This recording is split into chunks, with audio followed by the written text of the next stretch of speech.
Baik. Assalamualaikum warahmatullahi wabarakatuh. Salam sejahtera untuk kita semua. Kami dari kelompok 8 mata kuliah Hukum Acara Peradilan Agama akan mempresentasikan materi yaitu pelaksanaan putusan. Di sini saya sebagai pemateri yaitu Zakwan Nurifan Nusli, lalu ada teman saya Nurfaja Harizul Firian, lalu ada Nabil Ali Ahmad, ada Aisyah Cahaya Salvinia, lalu ada Susan Ramadhani, dan terakhir Muhammad Al-Bakir. Baik, langsung saja masuk ke materi yang pertama, yaitu pelaksanaan putusan pengadilan agama. Bahwa dalam hal ini, kewenangan peradilan agama yaitu adalah menerima, memeriksa, memutus, dan menyelesaikan suatu perkara diajukan ke peradilan agama. Nah, jadi pengewenangannya ini menurut dari peraturan perundang-undangan itu termasuk dalam eksekusi karena pihak yang kalah tidak melakukan isi putusan dengan sukarela. Nah, jadi pengertian eksekusi secara terminologinya yakni pelaksanaan putusan pengadilan yang telah mempunyai kekuatan hukum tetap atau inkrah yang dijalankan secara paksa oleh karena pihak yang kalah dalam perkara tidak mau mematuhi pelaksanaan putusan pengadilan sebagaimana mestinya. Jadi, jika dalam hal ini pihak yang kalah ini tidak melaksanakan daripada putusan peradilan agama, maka dapat dilakukan namanya eksekusi. Nah, selanjutnya dalam pasal 196 HIR dan pasal 208 RBG dikatakan jika pihak yang dikalahkan tidak mau atau lalai untuk memenuhi amar putusan pengadilan permohonan kepada ketua pengadilan negeri untuk menjalankan putusan pengadilan itu, kemudian dalam hal ini ketua pengadilan negeri memanggil pihak yang kalah tersebut untuk melakukan dilakukannya teguran agar pihak yang kalah ini mematuhi amar putusan pengadilan dalam waktu paling lama 8 hari. Nah, sebelum menjalankan eksekusi putusan pengadilan yang telah mempunyai hukuman tetap, maka ketua pengadilan negeri telah melakukan teguran kepada pihak yang kalah dalam perkara agar dalam waktu 8 hari, lalu sesudah ketua pengadilan negeri melakukan teguran, maka pihak yang kalah dalam perkara harus mematuhi amar putusan tersebut. Nah, jika dalam hal ini ketua pengadilan negeri dapat memerintah panitera atau jurusita dalam pengadilan negeri untuk melaksanakan sita eksekusi atas objek tanah terperkara dan kemudian dapat meminta bantuan alat-alat negara atau kepolisian untuk membantu pengamanan dalam hal pengosongan yang dilakukan oleh objek atas tanah perkara. Dalam misalkan itu tertuang dalam putusan tersebut. Jadi dalam hal ini ketua pengadilan negeri dapat melakukan eksekusi jika setelah memberikan teguran kepada pihak yang kalah. Selanjutnya ada dasar hukum eksekusi yang akan dijelaskan oleh rekan saya, Saudara Nurfaja Harizul Firian. Baik, selanjutnya itu ada dasar hukum eksekusi. Yang pertama ada RGB atau Reglement for the Bulletin pasal 206 sampai 241. Kemudian ada RV atau Reglement of Referendering pasal 1033 tentang eksekusi real. Selanjutnya ada SEMA nomor 3 tahun 2000 dan SEMA nomor 4 tahun 2001 tentang pelaksanaan putusan yang belum mempunyai kekuatan hukum tetap, yaitu serta-merta. Selanjutnya ada pasal 54 dan pasal 55 Undang-Undang nomor 48 tahun 2009 tentang pelaksanaan putusan pengadilan. Selanjutnya ada jenis pelaksanaan putusan. Di sini semenjak dikeluarkannya Undang-Undang nomor 7 tahun 1989, Pengadilan Agama telah melaksanakan sendiri segala putusan yang jatuhkannya sesuai dengan kewenangan, tanpa harus melalui bantuan pengadilan negeri. Menurut Sudikno Mertokusumo, itu ada 3 macam. Yang pertama ada eksekusi yang diatur dalam pasal 196 HIR dan pasal 208 RGB, di mana seseorang dihukum untuk membayar sejumlah uang.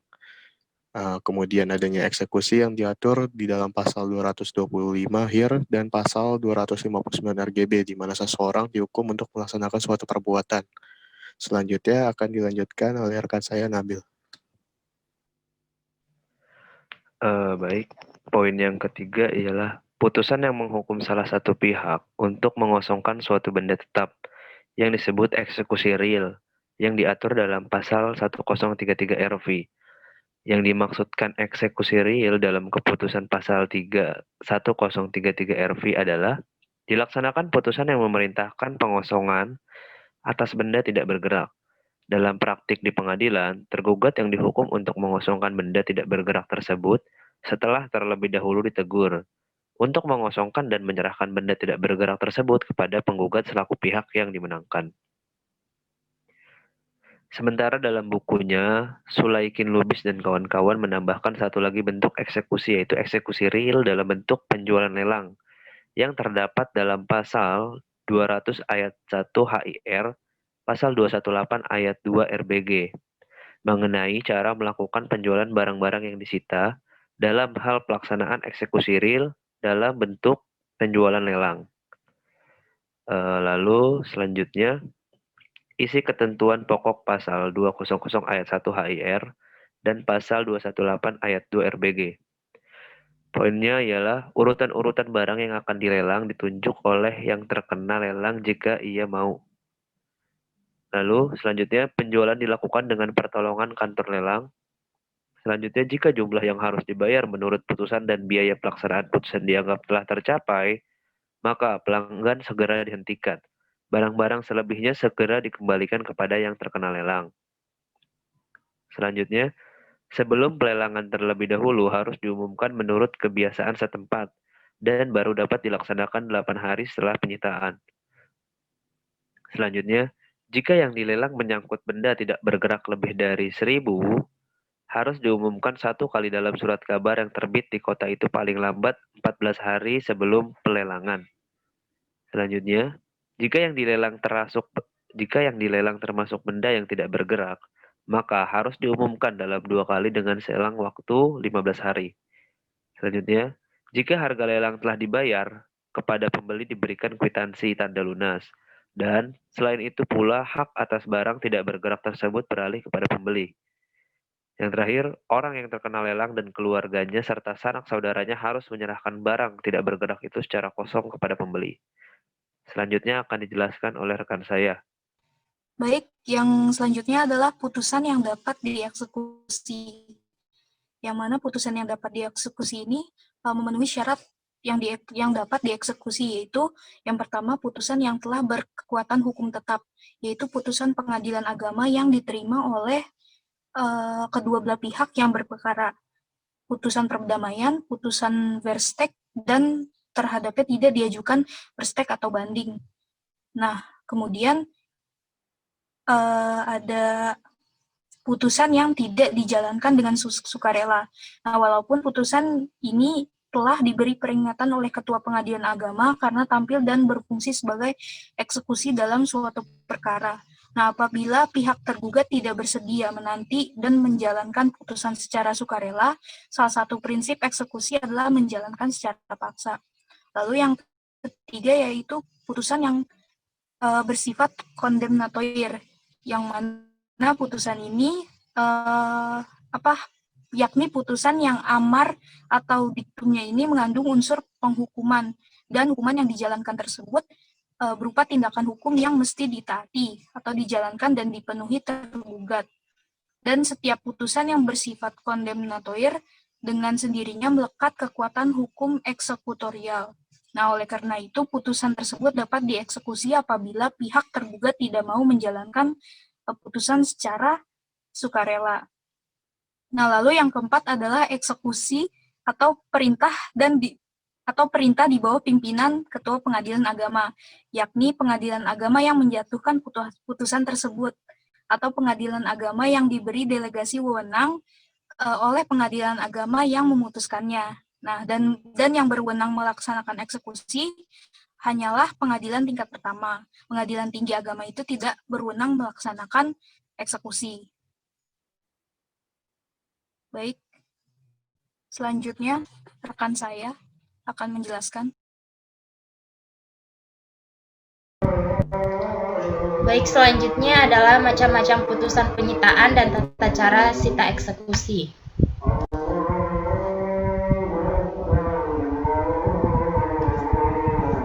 Macam-macam putusan penyitaan. Sita itu sendiri adalah suatu tindakan hukum pengadilan atas benda bergerak ataupun benda tidak bergerak milik tergugat atas permohonan penggugat untuk diawasi atau diambil untuk menjamin agar tuntutan atau penggugat tidak menjadi hampa. Adapun jenis-jenis sita yang pertama adalah konservatoire beslek atau sita jaminan, di mana diketahui bahwa apabila ada dugaan yang beralaskan sebelum perkaranya diputus di pengadilan atau sudah diputus tetapi belum dijalankan, sedangkan tergugat berusaha menggelapkan atau membawa pergi barang-barang bergerak atau barang-barang tetap. Nah, ciri-cirinya itu ada sita jaminan ini diletakkan atas harta yang disengketakan status pemiliknya atau terhadap harta kekayaan tergugat dalam sengketa utang piutang atau juga sengketa dalam tuntutan ganti rugi. Adapun objek sitaannya itu meliputi barang bergerak ataupun tidak bergerak. Nah, tujuan sita jaminan ini untuk menjamin gugatan penggugat tidak ilusoir atau hampa pada saat putusan nanti memperoleh kekuatan hukum yang tetap dan terjamin keutuhannya sampai tiba saatnya putusan itu dieksekusi. Yang kedua adalah revindicatoire beslek atau sita revindikasi. Nah, sita ini adalah di mana penggugat yang berada di bawah penguasaan tergugat atau gugatan, di mana gugatan ini diajukan untuk memperoleh kembali hak atas barang milik penggugat yang berada di tangan tergugat. Nah, ciri-cirinya itu dilaksanakan atas permintaan penggugat terhadap barang milik atau penggugat yang dikuasai oleh tergugat. Objek sita ini terbatas pada benda tidak bergerak, sekalipun dalil gugatan berdasarkan hak milik. Kemudian yang ketiga adalah executorial beslek atau sita eksekusi, di mana sita ini pihak tergugat tidak mau melaksanakan putusan yang mempunyai hukum tetap, meskipun pihak pengadilan agama telah memperingati pihak tergugat agar putusan pengadilan agama yang telah berkekuatan hukum tetap ini tetap dilaksanakan oleh tergugat secara sukarela sebagaimana mestinya, di mana sita eksekusi ini mengharuskan tergugat untuk membayar sejumlah barang. Adapun ciri-cirinya itu dilaksanakan setelah putusan pengadilan berkekuatan hukum tetap dan sebelumnya tidak dilaksanakan sita terhadap barang-barang yang disengketakan. Nah, sita ini terjadi dalam hal-hal yang berkenaan dengan pembayaran sejumlah uang dan ganti rugi. Adapun yang terakhir adalah marital beslek atau sita atas harta perkawinan. Nah, di sini sita marital bukanlah untuk menjamin suatu tagihan utang ataupun penyerahan barang atau karena perbuatan melawan hukum, melainkan menjamin kepada pihak lain yang fungsinya untuk melindungi hak pemohon selama pemeriksaan sengketa perceraian. Nah, sita marital ini dimohonkan oleh pihak istri terhadap barang-barang di dalam penguasaan suami sebagai jaminan untuk memperoleh bagaimana sehubungan dengan gugatan perceraian, agar selama proses berlangsung barang-barang tersebut jangan dipindahkan atau dihilangkan oleh suami. Nah, selanjutnya terakhir adalah tata cara sita eksekusi. Akan dijelaskan oleh Saudara Bakir. Oke, selanjutnya ada tata cara sita eksekusi yang di dalamnya itu terdapat 12 poin. Yang pertama, permohonan sita eksekusi diawali dari permohonan eksekusi dari penggugat atau pihak yang memang setelah putusan berkekuatan hukum tetap, sedangkan tergugat atau yang kalah tidak mau melaksanakan isi putusan secara sukarela.